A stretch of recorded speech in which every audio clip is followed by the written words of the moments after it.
Alors, ok, il y a de l'action. Ça, on peut pas dire le contraire.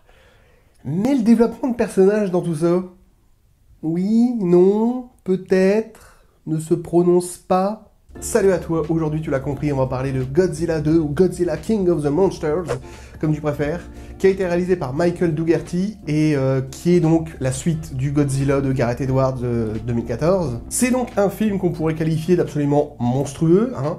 En termes de qualité, on va voir ça dans 2 minutes. Je vais y revenir. Je précise une chose, c'est que la vidéo est sans spoiler.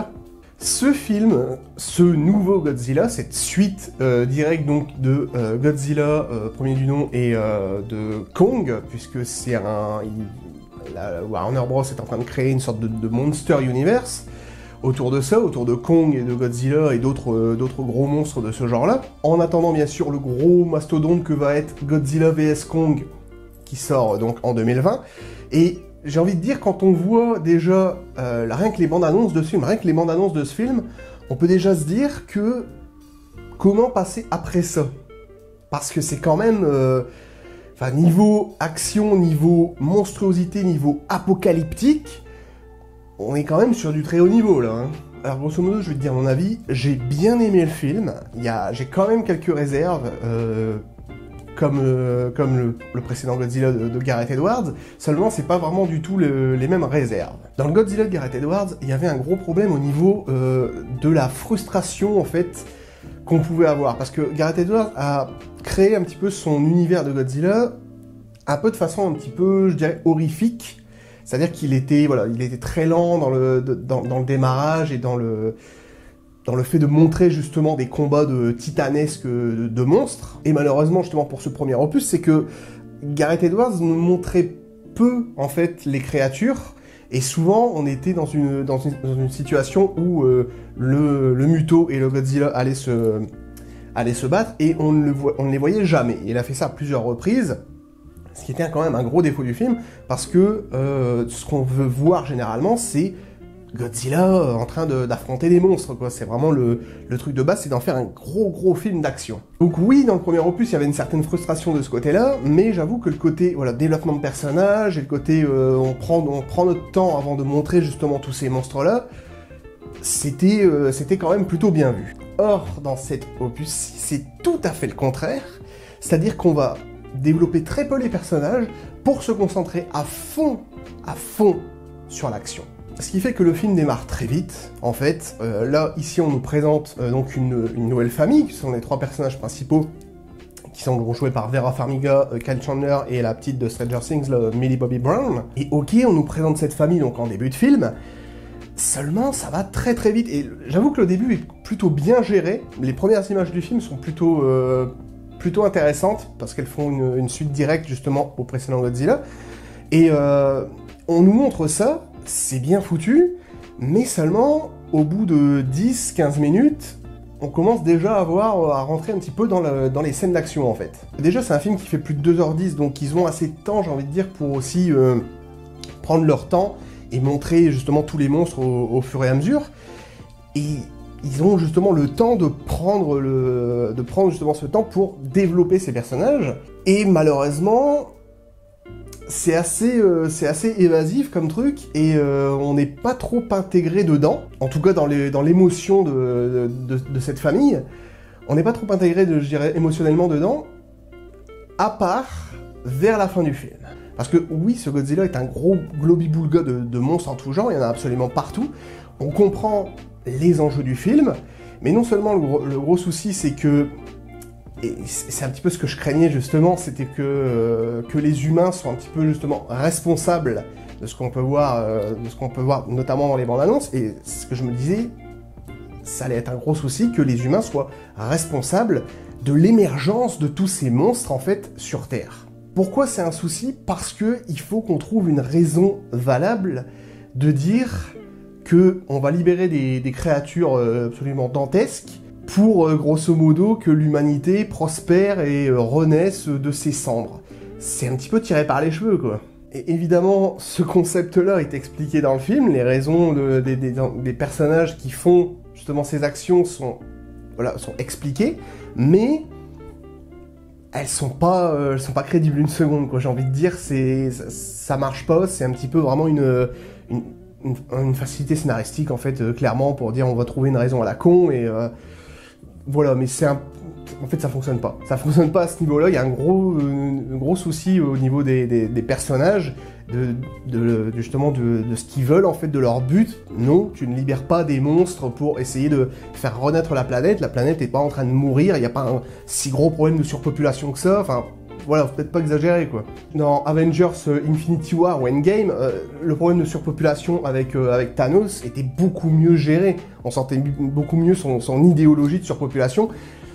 Ici, là, oui, non, enfin, les raisons collent pas vraiment, en fait, sont pas du tout crédibles pour créer une apocalypse, clairement, et tuer des milliards de personnes pour ça, quoi. Je vois pas trop l'intérêt, quoi. C'est pas vraiment crédible une seconde.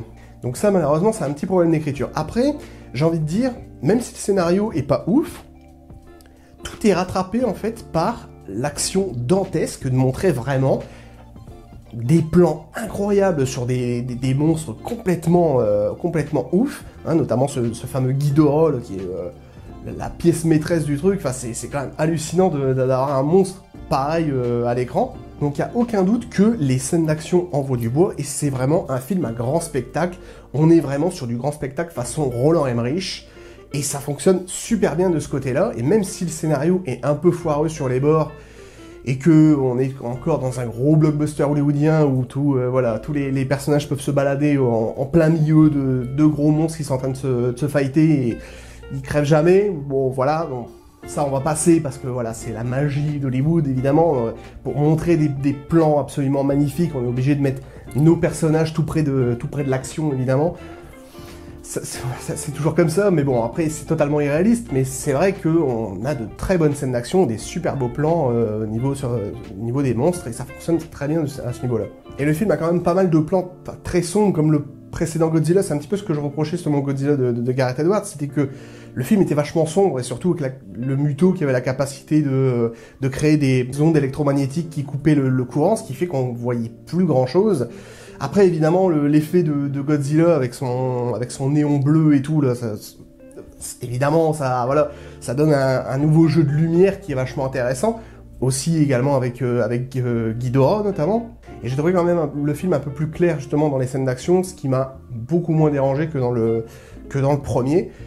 Et là, évidemment, on est sur un monstre beaucoup plus féroce, et même beaucoup plus de monstres, parce qu'il y en a un bon paquet dans le film, donc forcément, tout ça, les enjeux sont beaucoup plus volumineux que dans le premier opus, et ça, c'est une bonne chose. Alors après, je voulais souligner un truc, c'est que vraiment, les scènes d'action rattrapent le tout, mais surtout, pas seulement au niveau de la photographie, au niveau des plans, c'est aussi au niveau de la musique. Parce que oui, putain, la musique est excellente dans ce film, mais vraiment, je suis vraiment content d'avoir une composition comme ça. Je suis rentré direct pour aller voir le nom du compositeur, qui s'appelle donc Bear McCreary, qui a pas fait de grandes compositions. Toutes les musiques sont incroyables, elles sont ultra symphoniques, c'est vraiment une richesse orchestrale qui est vraiment puissante, quoi. Le Godzilla de Gareth Edwards, le compositeur, c'était Alexandre Desplat, qui est un putain de grand compositeur français d'ailleurs, qui avait été oscarisé pour The Shape of Water, et qui a composé plein de musiques de très grands films hollywoodiens, notamment même les Harry Potter.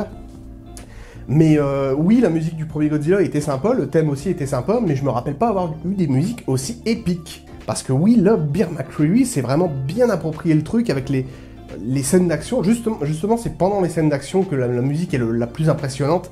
On sent ce côté titanesque, en fait, qu'on pouvait notamment avoir avec Zimmer dans Batman v Superman. On sentait un côté titanesque entre les deux héros dans la musique, et ça fonctionnait super bien. Et là, c'est pareil, on sent vraiment le truc une musique absolument monstrueuse, un instrumental extrêmement riche. Et personnellement, je trouve que la musique fait énormément de bien à ce film, et j'en ai vraiment frissonné durant ma séance, parce que franchement, avoir un paquet d'enceintes comme ça, un écran de 20 mètres de large et tout, voir des monstres aussi énormes et avoir une musique aussi épique, bah, je peux te dire, ça le fait grave, hein. Et clairement, la musique est un des plus gros points forts du film.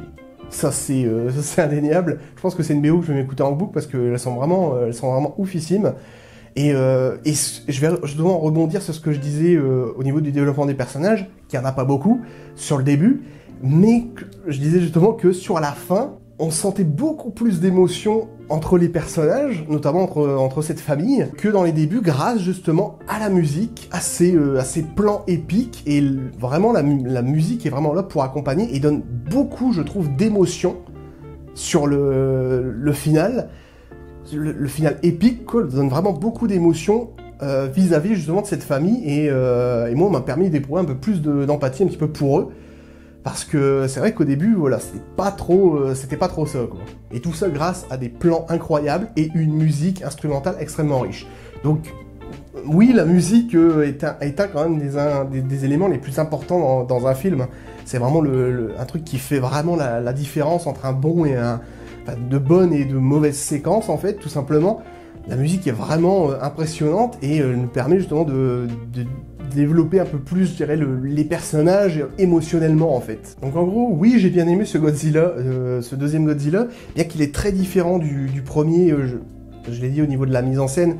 Gareth Edwards avait justement une mise en scène beaucoup plus calme, beaucoup plus horrifique, qui était, voilà, où on voyait justement les monstres beaucoup plus tard dans le film. Ici, on démarre très vite et malheureusement, on développe pas assez les personnages, comme j'ai dit, donc c'est un petit peu ça le problème, mais c'est vrai que voilà, en termes de scènes d'action, en termes de musique et de plans assez ouf, et en termes de spectaculaire, quoi, j'ai envie de dire, effectivement, oui, ça fait le taf, et j'ai envie de dire aussi, comment passer après ça, quoi. Parce que l'année prochaine sort donc Godzilla vs Kong, j'ai envie de dire, comment ils vont faire mieux que ça en termes de spectacle, parce que c'est quand même vraiment impressionnant. C'est un petit peu comme, j'ai envie de dire, de passer après Man of Steel, parce que Man of Steel est un des films, c'est même carrément le film le plus spectaculaire que j'ai vu de ma vie, clairement encore au-dessus des films de Roland Emmerich, parce que l'action part à une vitesse de fou dans ce film. Et il y a eu Batman v Superman après, et j'ai trouvé que oui, bien que j'adore Batman v Superman, j'ai trouvé que l'action était un poil en dessous de Man of Steel, parce que Man of Steel avait vraiment un dynamisme de fou qu'on voyait absolument dans aucun autre film. C'était pas seulement de voir du grand spectacle, c'était aussi de voir du grand spectacle, mais à fond, quoi, en fait, à une vitesse incroyable. Et là, clairement, on est plus sur un film, je dirais, qui est quand même un peu plus lent que Man of Steel, mais qui est quand même aussi spectaculaire qu'un film de Roland Emmerich. Donc je suis quand même assez intrigué de voir le prochain, donc Godzilla vs Kong, et j'ai peur aussi qu'il se foire un petit peu au niveau de son scénario, parce que voilà, faire encore combattre, je veux dire, un Godzilla contre un gros singe, bon, voilà, il faut trouver aussi une raison là-dessus, donc on verra bien ce qu'ils vont nous concocter comme scénario, mais c'est vrai que scénaristiquement, la saga Godzilla, c'est pas ce qu'il y a de plus ouf, quoi. Mais voilà, en tout cas, j'ai bien aimé, et je t'encourage vraiment à aller voir Godzilla King of the Monsters, parce que c'est clairement le genre de film qu'il faut voir de toute façon en salle, parce qu'on va vraiment en prendre plein les yeux, et également plein les oreilles, comme j'ai dit, parce que les musiques, faut vraiment voir ça au cinéma, quoi. C'est vraiment un truc qu'il faut écouter, quoi, dans une salle Dolby Atmos puissance 1000, quoi. Enfin voilà, c'est vraiment un truc qui envoie du bois. Donc oui, je t'encourage vivement à aller voir. Après évidemment, et comme j'ai dit, ça reste un film d'action, très très bourrin quand même, plus que de développement de personnages, malheureusement. Mais ça fonctionne quand même plutôt bien en termes de grand spectacle. Voilà, c'est tout sur ce monstre qu'est Godzilla. Et moi, je te retrouve pour de prochaines vidéos, pour de prochaines critiques d'actu. N'hésite pas à t'abonner si c'est pas encore fait, à liker, à partager la vidéo. Ça m'aide énormément. Et si t'as un truc à dire, l'espace commentaire est à toi. Ciao!